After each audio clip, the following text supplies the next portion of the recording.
இறைவனின் பலிது இணை தேடும் பொழுதிது இதயத்தில் நிம்மதி நித்தமும் தருவது. இறைவனின் பலிது இணை தேடும் பொழுதிது இதயத்தில் நிம்மதி நித்தமும் தருவது. ஒன்றாய் வருவோம் உவகை பெறுவோம் ஓர் கோலமாக உலகை மாற்றுவோம். ஒன்றாய் வருவோம் உவகை பெறுவோம் ஓர் கோலமாக உலகை மாற்றுவோம். இறைவனின் பலிது இணை தேடும் பொழுதிது இதயத்தில் நிம்மதி நித்தமும் தருவது.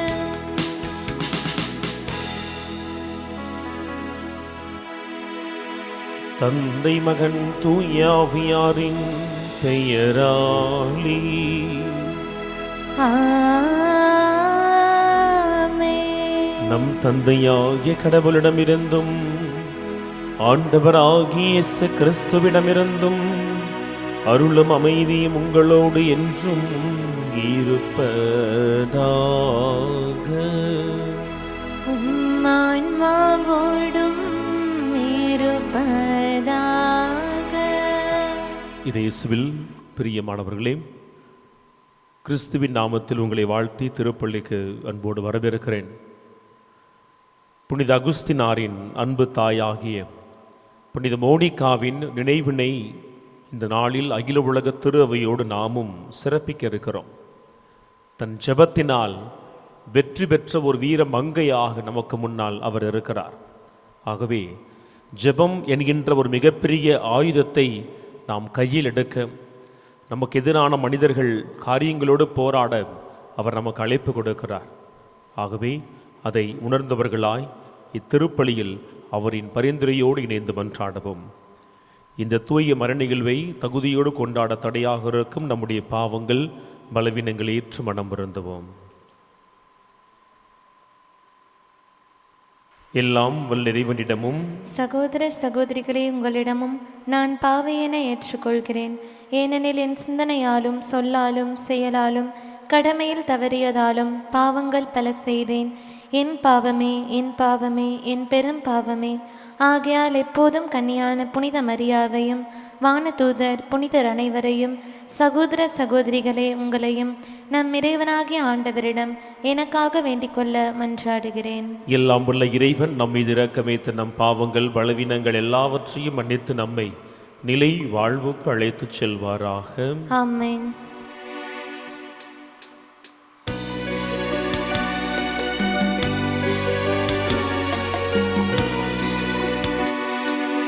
ஆண்டவரே இரக்கமாயிரும். ஆண்டவரே இரக்கமாயிரும். கிறிஸ்துவே இரக்கமாயிரும். கிறிஸ்துவே இரக்கமாயிரும். ஆண்டவரே இரக்கமாயிரும். ஆண்டவரே இரக்கமாயிரும். மன்றாடுவோமாக.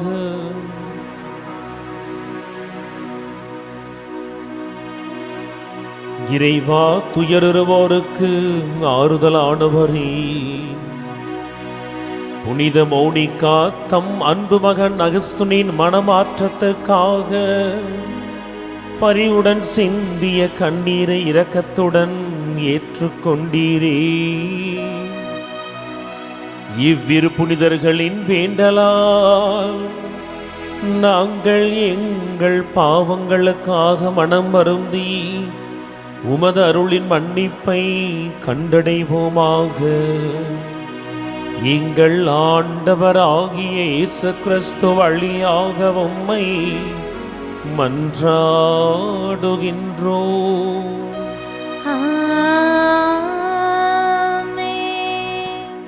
முதல் வாசகம்.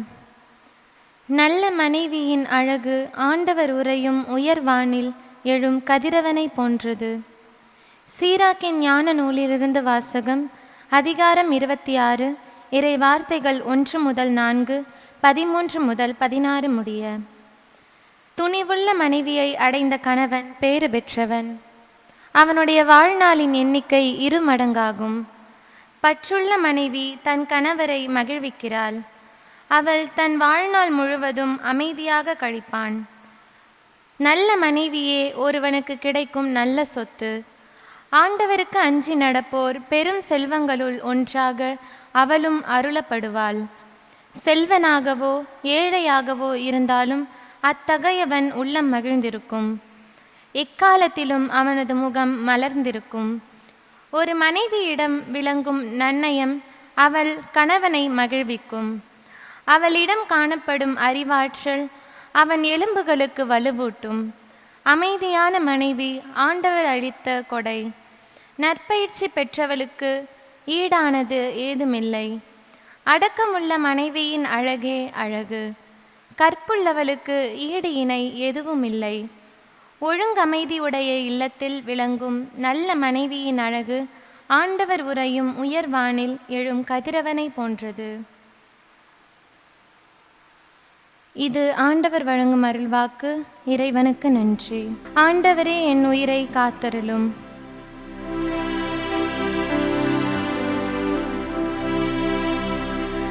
ஆண்டவரே, என் உயிரை காத்தருளும்.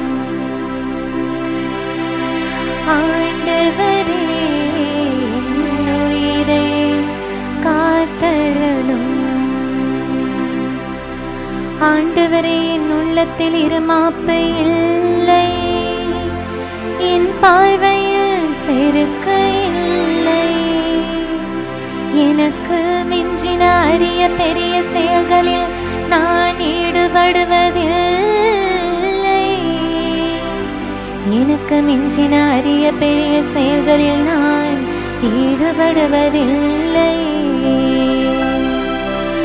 ஆண்டவரே, என் உயிரை காத்தருளும். என் நெஞ்சம் நிறைவும் அமைதியும் கொண்டுள்ளது. தாய்மடி தவழும் குழந்தையென என் நெஞ்சம் என்னகத்தே அமைதியாய் உள்ளது. இஸ்ரவேலே, இப்போதும் எப்போதும் ஆண்டவரை நம்பீரு. இப்போதும் எப்போதும் ஆண்டவரையே நம்பீரு. ஆண்டவரே, என் உயிரை காத்தருளும். ஆண்டவரே, என் உயிரை காத்தருளும்.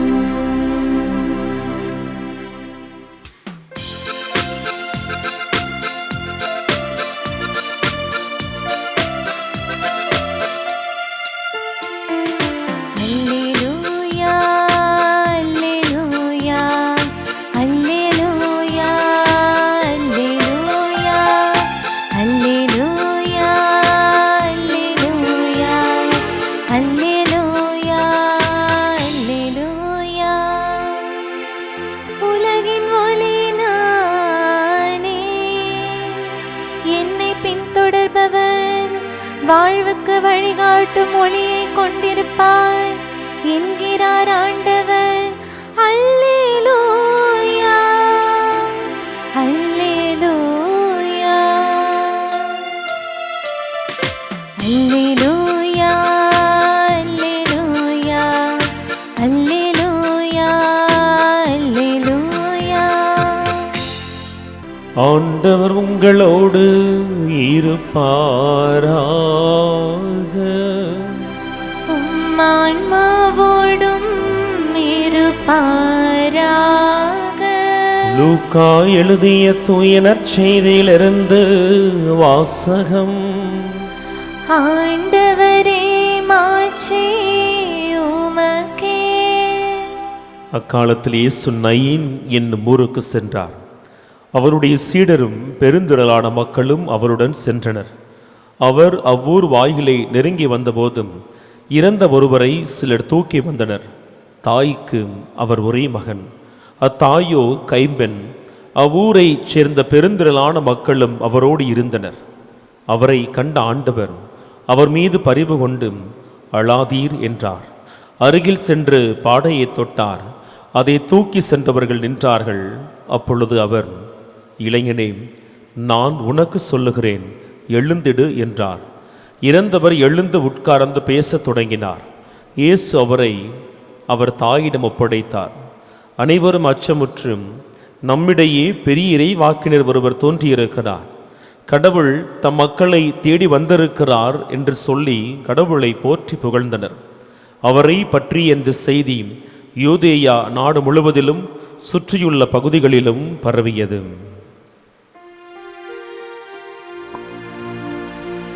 ஆண்டவரின் அருள்வாக்கு.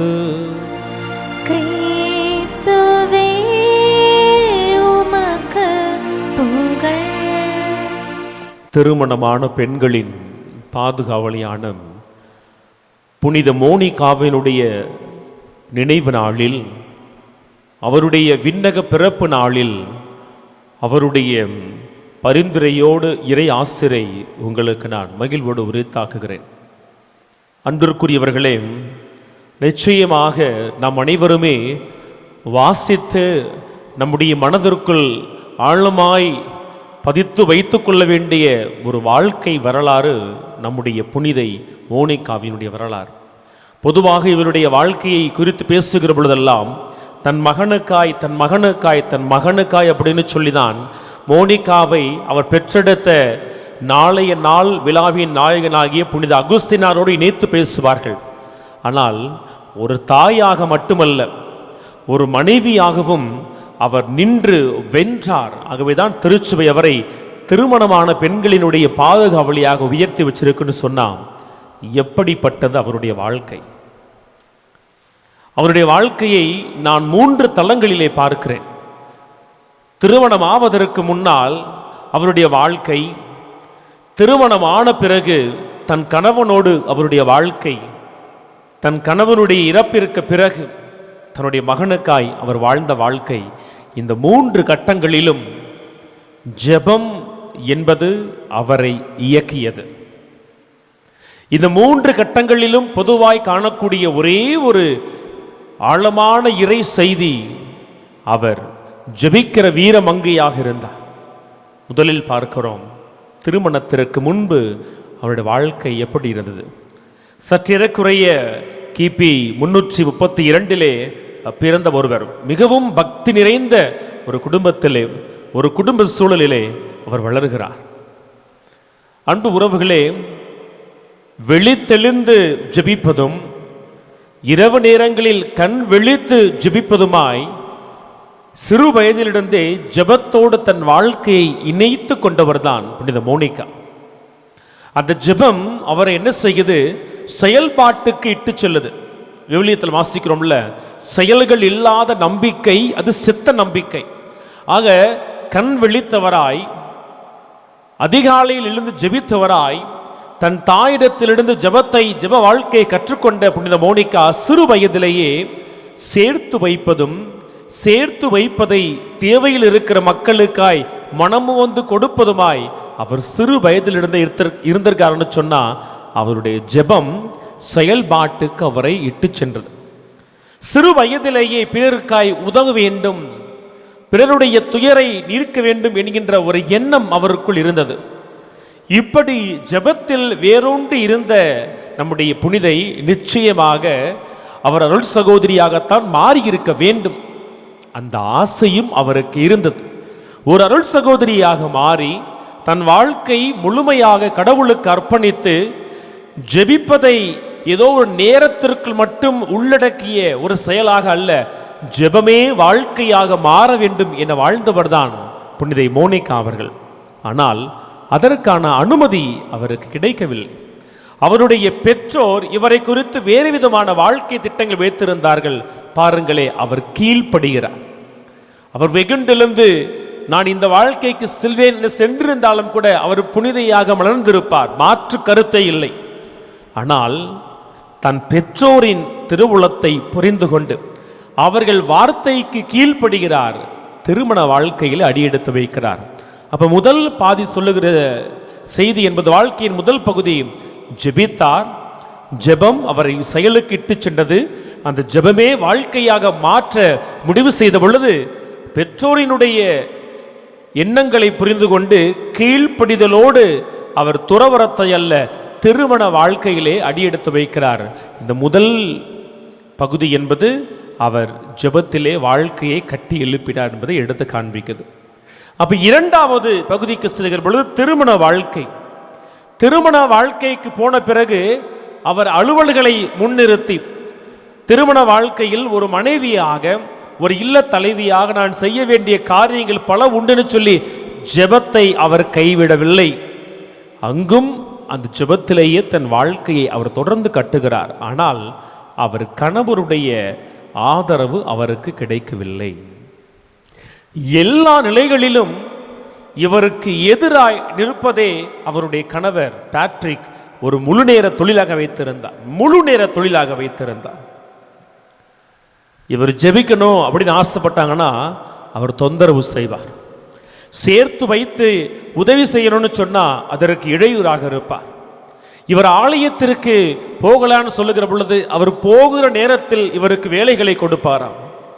இவர் கடவுளுக்காய் நோன்பு இருக்கிற பொழுது தன் அன்பர்கள் எல்லாரையும் வீட்டுக்கு கொண்டு வந்து அவருக்கு முன்னால் விருந்து வைத்து இவர் உண்டு மகிழ்வாராம். கடவுளுடைய காரியத்தை முன்னெடுப்பதற்கு அவருடைய கணவர் அவ்வளவு இடையூறாய் இருந்திருக்கிறார். பெற்றெடுத்த பிள்ளைகளுக்கு கூட அருள் சாதனங்களை கொடுப்பதற்கு அவருடைய கணவர் அவர் மனமு வந்தெல்லாம் முன் வரவில்லை. அவர் முட்டுக்கட்டையாக இருந்தார். கணவன் மட்டுமல்ல, அவருடைய மாமியாரும் கூட அவருக்கு மிகப்பெரிய வேதனையைத்தான் கொடுத்தார்கள்.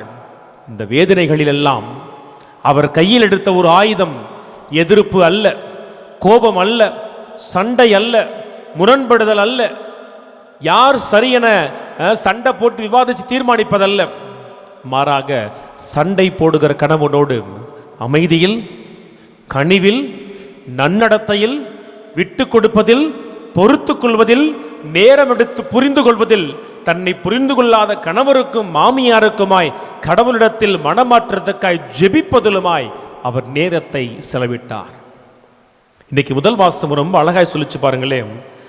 ஒழுங்கமைதி உடைய இல்லத்தில் விளங்கும் நல்ல மனைவியின் அழகு ஆண்டவர் உரையும் உயர் வானில் எழும் கதிரவனை போன்றது.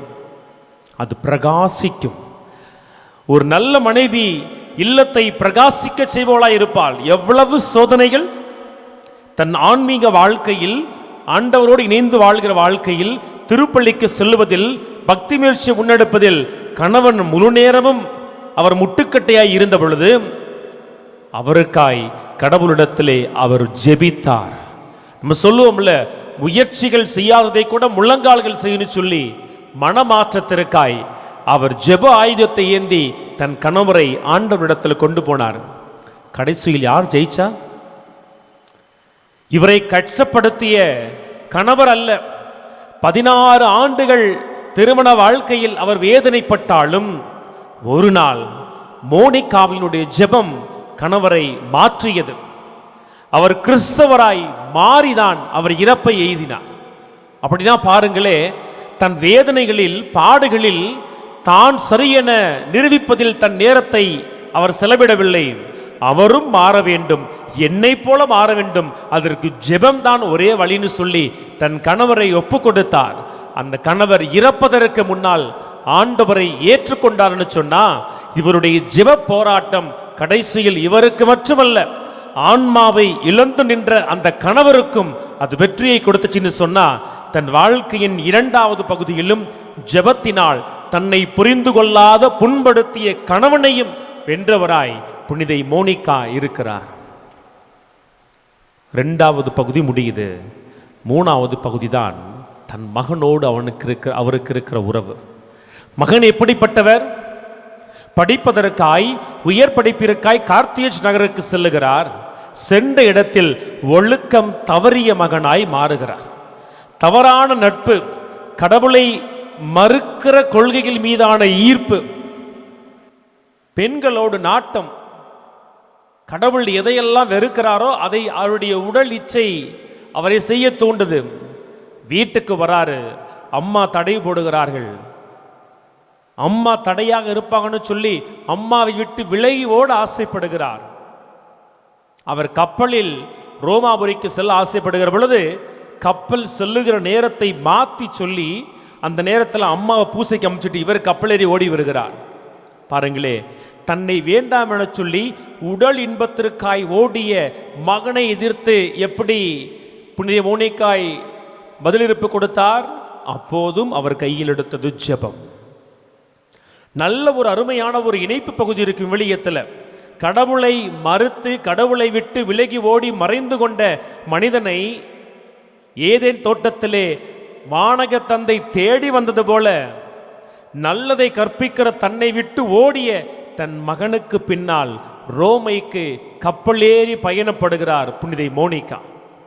அவர் போய் இறங்குகிற இடத்திலே புனித அம்புரோஸை சந்திக்கிறார். புனித அம்புரோஸ் நாவன்மை மிக்கவர்.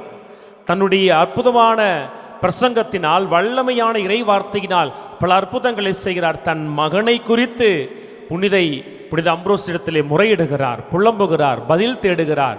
புனித அம்புரோஸின் வழிகாட்டுதலையும் அவர் காண்கிறார். தன் மகனுக்காய் அவர் ஜெபிக்கிறார். தன் மகனுக்காய் கண்ணீரோடு ஜெபிக்கிறார். தன் மகன் ஆன்மாவை இழந்து விடக்கூடாதுன்னு சொல்லி மகனுக்காய் ஒப்பு கொடுக்கிறார். 2 பேரும் ரோமால இருக்கிறாங்க, ஆனால் மகன் எங்க இருக்கிறார் தெரியாது. பாருங்களே, கஷ்டப்பட்டு மகனுக்கு பின்னால் ஓடி வந்து அவரை கண்டுபிடிக்கிறார். மகன் ஒரு நாளில் அடிபடுகிறான். அவன் நோய்வாய்ப்படுகிறான். இறப்பினுடைய கடைசி செங்கல் வரை சென்று விட்டான். அப்பொழுது அவனுக்கு புத்தி வருகிறது. சின்ன வயசுல அம்மா கற்றுக் கொடுத்த மறைக்கேள்வி, நான் ஆன்மாவை இழந்தேன்னு சொன்னா எரி நரகத்துக்கு போவேன் என்று சொல்லி அவன் மனம் அருந்துகிற பொழுது அம்புரோஸின் வார்த்தைகள் அவனுக்குள் ஊடுருவுகிறது. அவன் மனம் மாறுகிறான். மனம் மாறி எப்படிப்பட்ட வாழ்க்கையை அவன் தேர்ந்தெடுக்கிறான்னு பாருங்களேன். எந்த நகருக்கு தன் தாயை விட்டு ஓடி சென்று உடல் இன்பத்தில் திளைத்து வாழ ஆசைப்பட்டானோ அங்கேயே அவன் ஆயராக உயர்த்தப்படுகிறான். ஆயராக உயர்த்தப்படுகிறார்னு சொன்னால் அவர் மனம் மாறி இயேசுவை முழுமையாக நம்பி அவர் குருவாக மாறி எந்த தப்பறை கொள்கைகளுக்கு பின்னால் ஓடினாரோ அந்த தப்பறை கொள்கைகளை எல்லாம் எதிர்க்கிறபடியாக ஊழியம் செஞ்சார்னு சொன்னா அவருக்காய் கண்ணீர் சிந்து வேண்டிய புனித மோனிகாவினுடைய ஜெபம் கணவனை மட்டுமல்ல மகனையும் அது வெல்கிறது. அப்ப வாழ்க்கையினுடைய போராட்டங்களில் புலம்பி தவிக்கவில்லை, சொல் என்கின்ற ஆயுதத்தை எடுக்கவில்லை, பழித்தூற்றவில்லை. மாறாக நல்ல நிலைமைக்கு வாழ்க்கை மாற, நல்ல நிலைமைக்கு தன் கணவனும் தன் பிள்ளையும் மாற ஜெப ஆயுதத்தை கையில் எடுத்த புனித மோனிகா தன் கணவனையும் ஜெபத்தால் ஜெயிக்கிறார், தன் மகனையும் ஜெபத்தால் ஜெயிக்கிறார். கணவன் அடைந்த பேரு கிறிஸ்தவராய் மாறி இறக்கிறார். மகன் அடைந்த பேரு அவன் பிறப்பினால் கிறிஸ்தவனாய் இருந்தாலும் குருவாகி ஆயராகி இன்னைக்கு ஒரு மறை வல்லுனராக திருவையில் இருக்கிறார் என்று சொன்னா அதற்கெல்லாம் அடிப்படையான காரியம் புனித மோனிகாவினுடைய ஜெபம். அவருடைய ஜெபம் அவருக்கு ஜெயத்தை கொடுத்ததுன்னு சொன்னா இன்னைக்கு நமக்கு அவர் கொடுக்கிற செய்தி, உங்கள் வாழ்க்கை போராட்டத்தில் உங்கள் ஜெபம் எங்கே இருக்கிறது? உங்கள் வாழ்க்கை போராட்டத்தில் உங்கள் ஜெபத்தின் பங்களிப்பு என்ன? ஜெபத்தை உங்கள் தேவைக்காக தொட்டுக்கொள்கிறவர்கள் இருக்கிறீர்களா அல்லது ஜெபத்தை முழுமையாக நம்பி இருக்கிறீர்களா? ஜெபத்தை எவனொருவன் ஆயுதமாய் கையில் எடுக்கிறானோ அவன் புனித மோனிகாவை போல வெற்றி பெறுவார். அந்த வெற்றி மிகப்பெரிய வாகையை அவருக்கு கொடுக்கும்னு இன்னைக்கு இவருடைய வாழ்க்கை நமக்கு கொடுக்குதுன்னு சொன்னா, கணவரை வென்ற ஒரு மனைவி, மகனை வென்ற ஒரு தாய் இன்னைக்கு நமக்கெல்லாம் ஒரு முன்மாதிரியான புனிதையாக உயர்ந்து நிற்கிறாரே, அந்த புனிதை கற்றுக் கொடுக்கிற அந்த ஜெபத்தை நம்முடைய கையில் எடுப்போம். நாம் உடைந்து போகிற பொழுது, சோர்ந்து போகிற பொழுது, தோற்று நிற்கிற பொழுது ஜெபம் மட்டும்தான் நமக்கு ஒரே ஆறுதல்.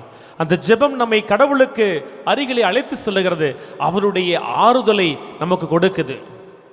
அதை கற்றுக் கொடுக்கிற புனித மோனிகாவினுடைய வாழ்க்கையை வாசிப்போம், தியானிப்போம். நம்முடைய வீடுகளில் இன்னைக்கும் மனமாற்றத்திற்கு தேவையான அவருடைய கணவரை போல பேட்ரிக்கும் அவர் மகனைப் போல அகுஸ்தினார்களும் இருந்து கொண்டுதான் இருக்கிறார்கள். அவர்களோடு தனிப்பட்ட விதத்தில் மோதி அல்ல, ஜெபத்தில் ஆண்டவரிடத்தில் கொண்டு செல்வோம். ஆண்டவர் அவர்களை மாற்றுவார். அந்த மாற்றம் மிகப்பெரிய ஏற்றத்தை வாழ்க்கையிலே கொடுக்கும், நிச்சயமாக அது கொடுக்கும்.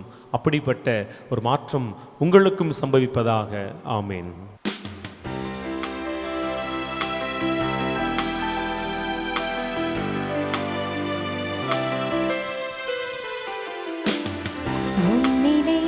கரித்து வாழ்வின் சுவை தர வந்தேன். வாழ்விக்கும் வல்ல தேவா ஏற்றுக்கொள்ளுமே.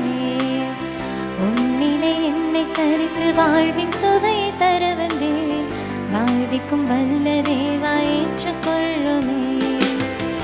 என்னிலே உன்னை கண்டு உன்னை போல வாழ்ந்திட உன் திருப்பீடம் வந்தேன் ஏற்றுக்கொள்ளுமே. என்னிலே உன்னை கண்டு உன்னை போல வாழ்ந்திட உன் திருப்பீடம் வந்தேன் ஏற்றுக்கொள்ளுமே. உன்னிலே என்னை கரித்து வாழ்வின் சுவையை தர வந்தேன். வாழ்விக்கும் வல்ல தேவா ஏற்றுக்கொள்ளுமே. அன்பு உறவுகளை நாம் அனைவரும் இணைந்து ஒப்புக் கொடுக்கிற திருப்பலி எல்லாம் வல்ல வானக தந்தைக்கு ஏற்றதாகும்படி மன்றாடுங்கள். ஆண்டவர் தம் திருப்பெயரை புகழ்ச்சிக்காகவும் ஆட்சிக்காகவும் நமது நன்மைக்காகவும் புனித திரு அவையின் அனைத்து நலன்களுக்காகவும் உமது கையிலிருந்து இப்பலியை ஏற்றுக்கொள்வாராக. ஆண்டவரே, புனித மோனிகாவின் நினைவு கொண்டாட்டத்தில் நாங்கள் பழிப்பொருட்களை உம்மிடம் கொண்டு வந்து தாழ்மையுடன் வேண்டுகின்றோம். அதனால் இவை எங்களுக்கு மன்னிப்பையும் மீட்பையும் பெற்றுத்தர எங்களுக்கு அருளினை வழங்குவீராக. எங்கள் ஆண்டவராகிய இயேசு கிறிஸ்து வழியாக உம்மை மன்றாடுகின்றோம்.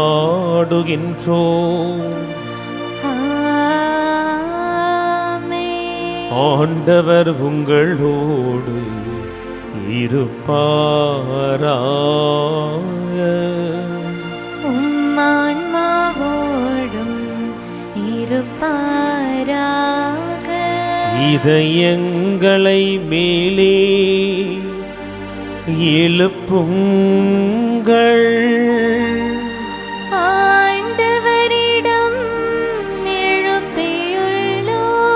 நம் இறைவனாகிய ஆண்டவருக்கு நன்றி பாடுவோம்.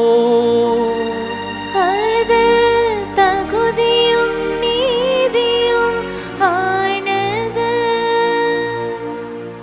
ஆண்டவரே, உம் புனிதர்களின் வியத்தகு சாட்சியத்தால் உமது திரு அவை என்றும் புதிய ஆற்றல் பெற்று வளமடைகிறது. இவ்வாறு எங்கள் மீது கொண்டிருக்கும் பரிவன்பை தெள்ளத் தெளிவாக காட்டுகின்றேன். மேலும் எங்களது மீட்பின் மறை நிகழ்வை நாங்கள் நிறைவேற்றுவதில் அப்புனிதர்களின் சிறப்புமிக்க எடுத்துக்காட்டால் தூண்ட பெற்று அவர்களது தகுந்த பரிந்துரையால் என்றும் ஊக்கம் பெறவும் அருளுகின்றேன். ஆகவே ஆண்டவரே, வானதூதர் புனிதர் அனைவரோடும் நாங்கள் சேர்ந்தும் உமது பெருமையை பறைசாற்றி எடுத்துரைப்பதாவது: தூயவர் தூயவர் தூயவர், வான் படைகளின் கடவுளாம் ஆண்டவர். விண்ணகமும் மண்ணகமும் உமது மாட்சியால் நிறைந்துள்ளன. உன்னதங்களிலே ஓசன்னா. ஆண்டவர் பெயரால் வருகிறவர் ஆசி பெற்றவர். உன்னதங்களிலே ஓசன்னா. ஆண்டவரே, நீர் மெய்யாகவே தூயவர், தூய்மை அனைத்திற்கும் ஊற்று. ஆகவே உம்முடைய ஆவியை பொழிந்தி காணிக்கைகளை தூய்மைப்படுத்த வேண்டுகிறோம். இவ்வாறு எங்கள் ஆண்டவர் இயேசு கிறிஸ்துவின் உடலும் இரத்தமுமாக எங்களுக்கு இவை மாறுபனவாகும். அவர் பாடுபட உளம் கணிந்து தம்மை கையளித்த போதும் அப்பத்தை எடுத்து நன்றி செலுத்தி அதை பிட்டு தம் சீடர்களுக்கு வழங்கியவர் கூறியதாவது: அனைவரும் இதிலிருந்து பெற்று உண்ணுங்கள், ஏனெனில் இது உங்களுக்காக கையளிக்கப்படும் என் உடல்.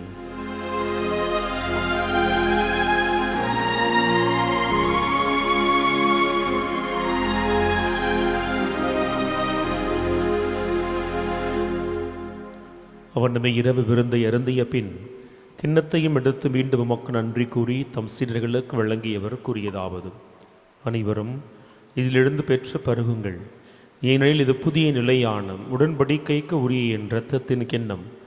இது பாவ மன்னிப்புக்கென்று உங்களுக்காகவும் பலருக்காகவும் சிந்தப்படும். இதை என் நினைவாக செய்யுங்கள்.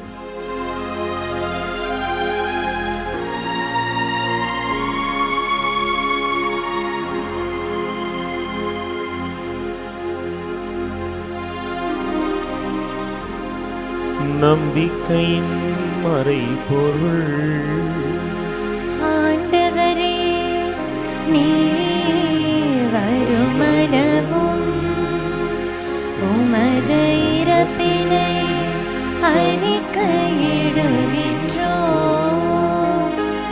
உமது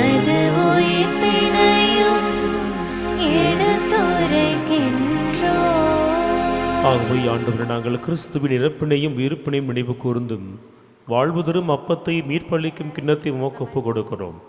உம் திருமுன் நின்றும் கோழியும் புரிய தகுந்தவர்களாய் எங்களை ஏற்றுக்கொண்டீர். எனவே உமக்கு நன்றி செலுத்துகிறோம். மேலும் கிறிஸ்துவின் உடலின் இரத்தத்திலும் பங்கு கொள்ளும் எங்களை தூய் ஆவியார் ஒன்று சேர்த்திருளும்படியாக உம்மை தாழ்மையோடு மன்றாடுகிறோம். ஆண்டவரே, உலகெங்கும் பரவியிருக்கும் உடைய திரு அவையை நினைவு கூர்ந்தருளும். எங்கள் திருத்தந்தை சிங்கராயர், எங்கள் ஆயர் ஆரோக்கியராஜ், இனி ஆயர்கள், குருக்கள், துறவியர் நிறைவாக ஆசீர்வதிப்பீராகும். உயிர்த்தலும் எதிர்நோக்குடன் துயில்களும் எங்கள் சகோதர சகோதரிகளையும் இறந்தோர் அனைவரையும் இரக்கத்தோடு நினைவு கூர்ந்து உம்முடைய திருமுக ஒளியினுள் ஏற்றருளும். எங்கள் அனைவர் மீதும் இரக்கமாயிரும்.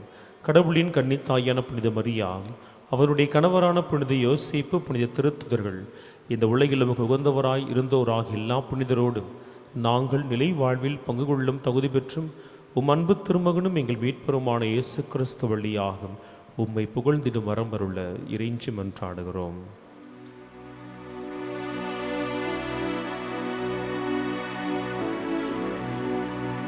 இவர் வழியாக, இவரோடு, இவரில் எல்லாம் வல்ல இறைவனாகிய தந்தையே,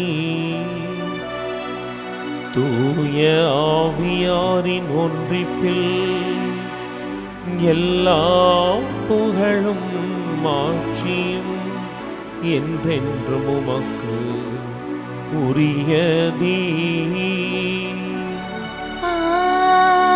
ஆமென், ஆமென், ஆமென். நம் ஆண்டவர் இயேசு கிறிஸ்து கற்றுக் கொடுத்த ஜெபத்தை நாம் அனைவரும் துணிந்து மன்றாடுவோம். விண்ணுலகில் இருக்கின்ற எங்கள் தந்தையே, உமது பெயர் தூயது என போற்ற பெறுக. உமது ஆட்சி வருக. உமது திருவுளம் விண்ணுலகில் நிறைவேறுவது போல மண்ணுலகிலும் நிறைவேறுக. எங்கள் அன்றாட உணவை இன்று எங்களுக்கு தாரும். எங்களுக்கு எதிராக குற்றம் செய்வோரை நாங்கள் மன்னிப்பது போல எங்கள் குற்றங்களை மன்னியும். எங்களை சோதனைக்கு உட்படுத்தாதையும் தீமையிலிருந்து எங்களை விடுவித்தருளும். ஆண்டவரே, புனித மோனிகாவை போல தன் கணவனுக்காய், மனைவிக்காய், பிள்ளைகளுக்காய் ஜெபித்த ஆண்டவரே, ஆறுதலை எதிர்நோக்கி இருக்கிற ஒவ்வொருவருக்கும் நீர்தாமே உம்மிதான எளிய நம்பிக்கை நிமித்தமாக அமைதியை வழங்குவீராக. என்றென்றும் வாழ்ந்து ஆட்சி செய்கின்றவர் நீரே. ஆமென். நம் ஆண்டவர் இயேசு கிறிஸ்துவினுடைய அமைதி உங்கள் அனைவரோடும் என்றும் இருப்பதாக. உம் ஆன்மாவோடும் இருப்பதாக. ஒருவருக்கொருவர் அமைதியை பகிர்ந்து கொள்வோம். உலகின் பாவங்களை போக்கும் இறைவனின் செம்மறியே, எங்கள் மேல் இரக்கமாயிரும். உலகின் பாவங்களை போக்கும் இறைவனின் செம்மறியே, எங்கள் மேல் இரக்கமாயிரும். உலகின் பாவங்களை போக்கும் இறைவனின் செம்மறியே, எங்களுக்கு அமைதியை அளித்தருளும். இது இறைவனின் செம்மறி, ஜெபத்தோடு நம்மையும் தந்தையோடு இணைந்திட அழைப்பு கொடுக்கிறவர். ஜெபத்தின் வழியாக கேட்கிற யாவற்றையும் தன் தந்தையிடத்தில் இருந்து பெற முடியும் என தன் வாழ்வினால் நமக்கெல்லாம் வாழ்ந்து காட்டியவர். திருவுணவாக எழுந்து வருகிறார். இவருடைய திருவிருந்துகளுக்கு பெற்ற நாம் அனைவரும் பேறு பெற்றவர்கள். ஆண்டவரே, நீர் என் இல்லத்தில் எழுந்தருள நான் தகுதியற்றவள். ஆனால் ஒரு வார்த்தை மட்டும் சொல்லியருளும், எனது ஆன்மா நலமடையும்.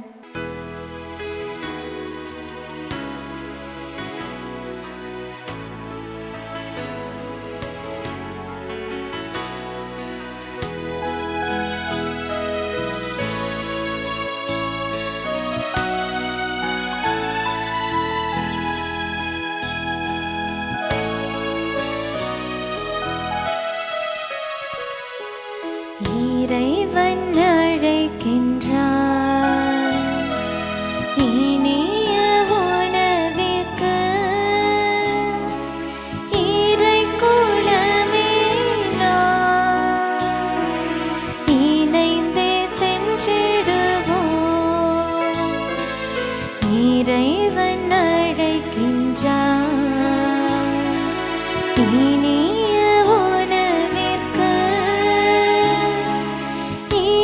குலமே நாம் இணைந்தே சென்றிடுவோம்.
மன்றாடுவோமாக.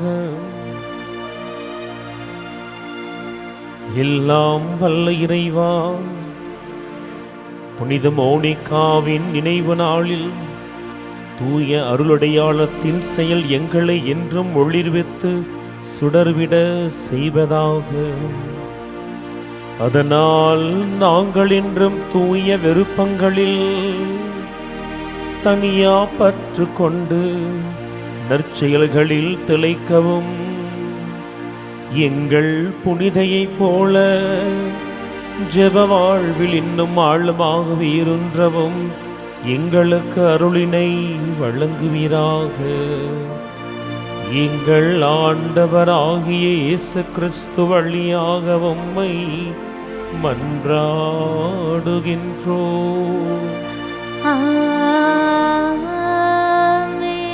ஆண்டவர் உங்களோடு இருப்பாராக.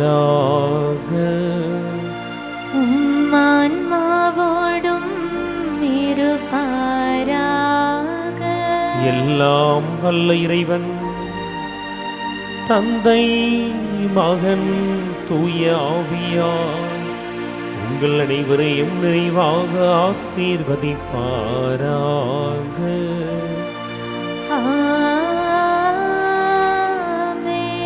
சென்று வாருங்கள், திருப்பலி நிறைவேறிற்று.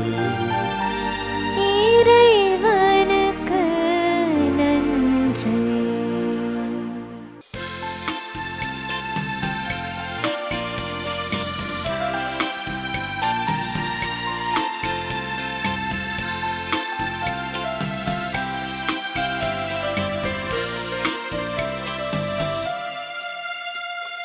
முதல்வனின் தாயே, புதல்வர்கள் பணிந்தோம் உதவிட வாராயோ, உந்தன் அருளினை தாராயோ.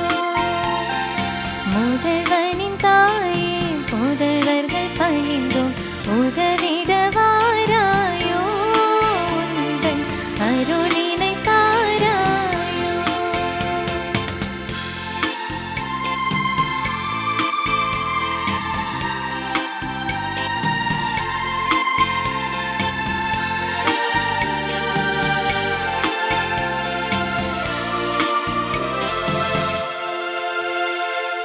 வாழ்ந்திட துடிக்கின்றேன், எனக்கு வழிவகை தெரியவில்லை.